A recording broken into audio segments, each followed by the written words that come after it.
Jadi setelah pertimbangan alat uji, kita perlu tahu bagaimana mengklasifikasikan tes ini. Jadi berdasarkan alat apa yang bisa kita klasifikasikan, menguji alat terkait ini jadi berjalan menjadi milik kita.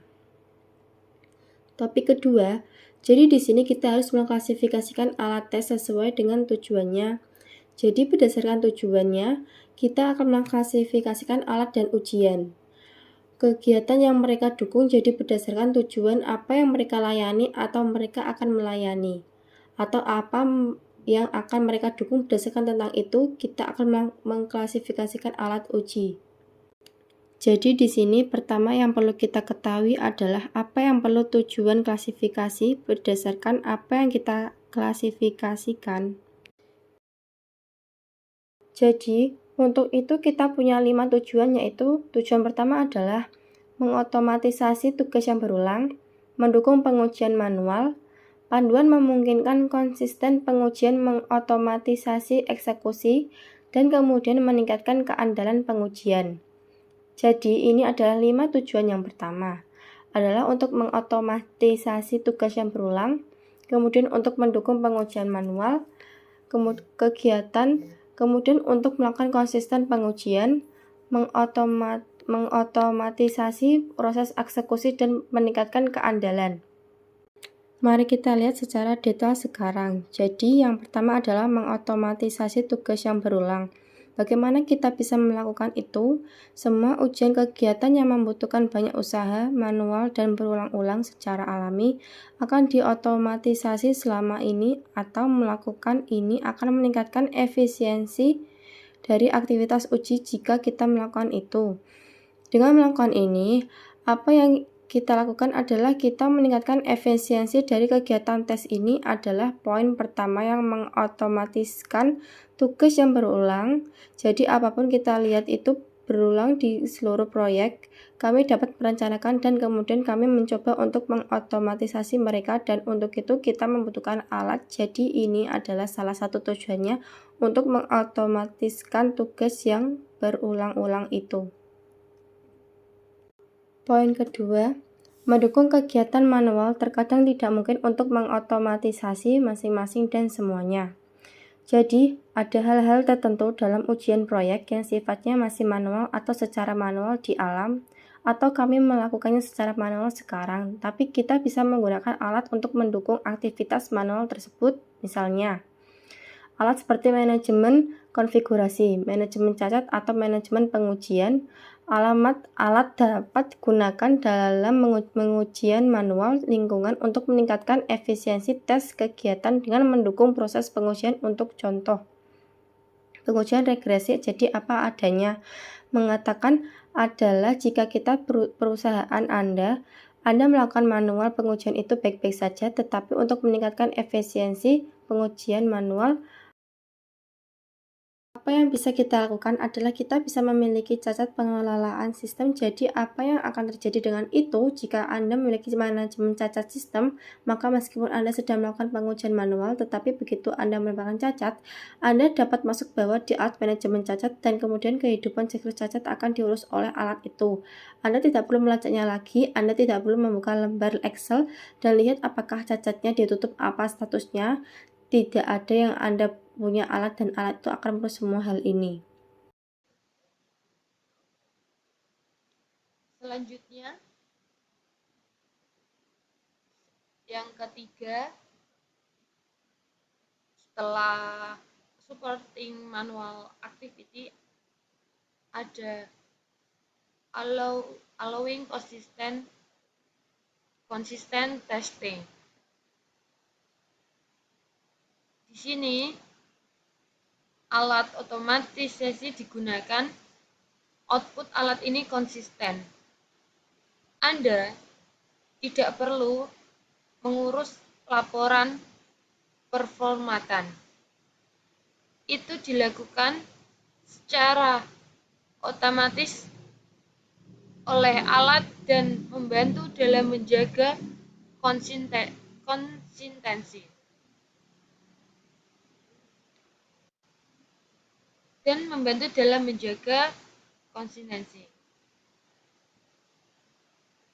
Artinya, alat konsistensi tensin digunakan dalam segala hal tanpa mengurus penformatan karena alat ini sudah diatur secara otomatis. Jadi tidak perlu melakukan secara manual. Untuk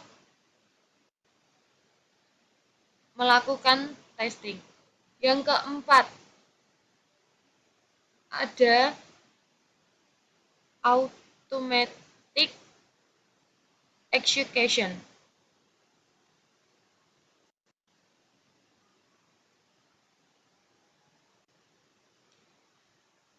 Sebagian besar waktu pelaksanaan tes adalah salah satu dari paling berulang dan paling memakan waktu. Aktivitas ini jika perlakukan eksekusi pengujian adalah otomatis.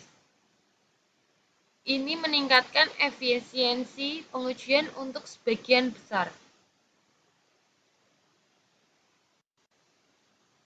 Misalnya, sangat membantu untuk skala besar pengujian kinerja yang ada di automatic execution.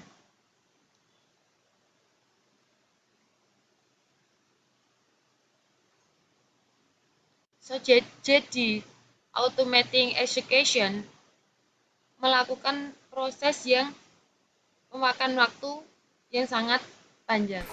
Yang terakhir, meningkatkan keandalan pengujian.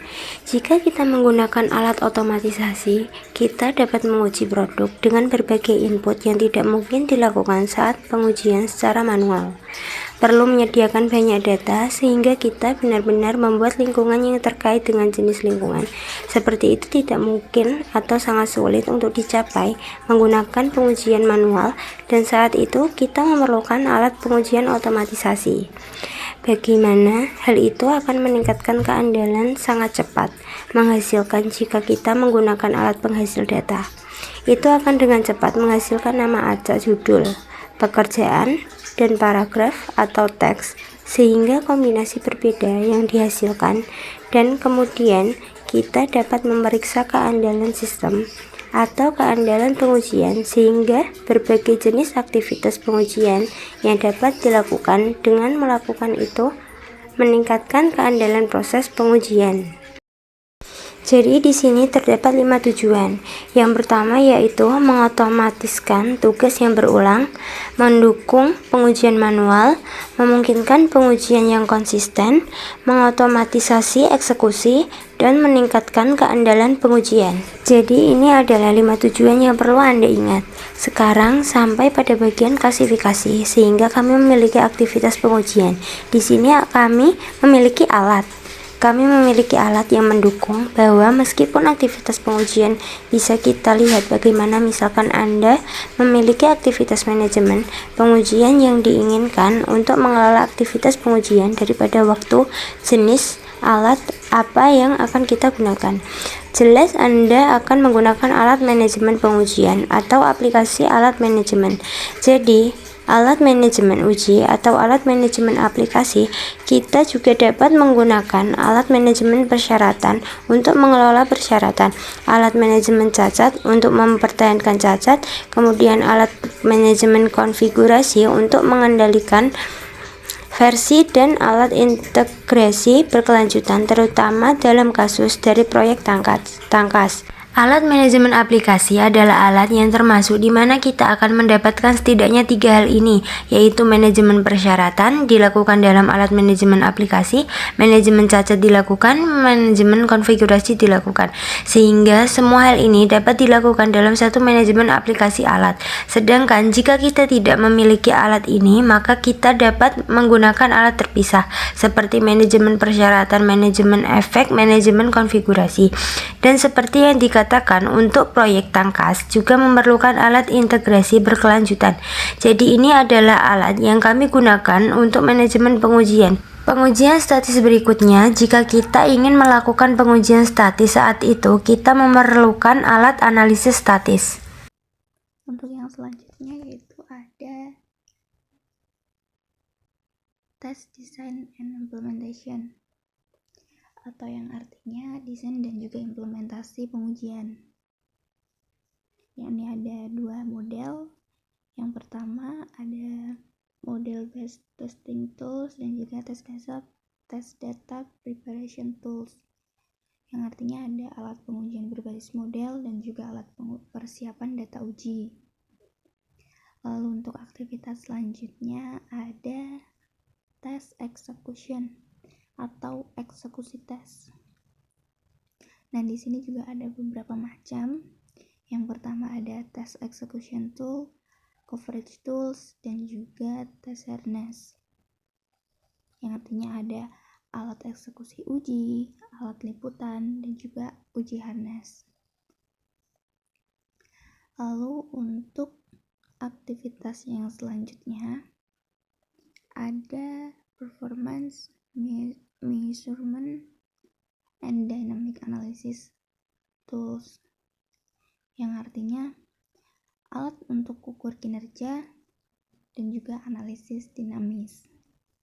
Di sini juga ada dua macam, yaitu ada performance testing tools dan juga dynamic analysis tools, yang artinya ada alat pengujian kinerja dan juga alat untuk analisis dinamis. Dan untuk slide selanjutnya ini ada tools used by developers dan tools used by testers. Untuk yang tools used by developers artinya alat yang digunakan oleh pengembang. Nah, di sini juga ada beberapa, ada 1, 2, 3, 4, ada 5 macam. Yang pertama ada continuous integration tools, yang artinya alat integrasi berkelanjutan. Lalu selanjutnya ada static analysis tools, yang artinya alat analisis statis. Dan yang ketiga ada coverage tools, yang artinya alat cakupan. Lalu yang keempat ada test harness, yaitu uji harness, dan juga dynamic analysis tools, yang artinya alat analisis dinamis. Lalu yang sebelahnya itu ada tools used by testers, yang artinya alat yang digunakan oleh penguji atau pengguna.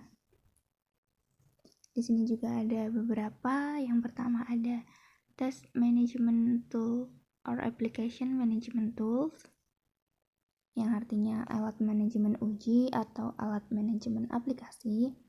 Dan yang kedua ada requirement management tool, yang artinya alat manajemen aplikasi.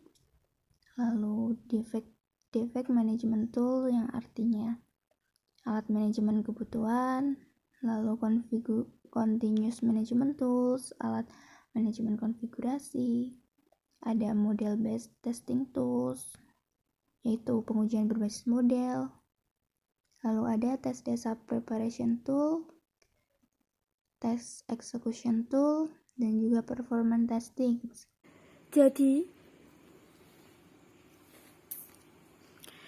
temukan kecocokan yang salah. A. Alat persiapan data uji adalah manipulasi basis data. B. Alat basis data, alat desain pengujian,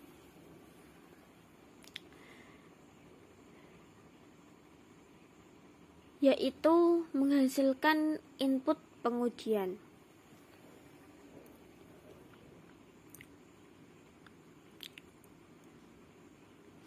C. Alat manajemen persyaratan adalah memungkinkan pengujian individu untuk bisa dan dapat dilacak.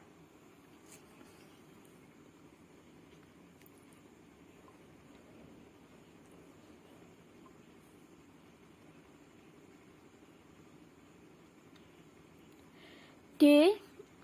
Alat manajemen konfigurasi, yaitu periksa konsistensi.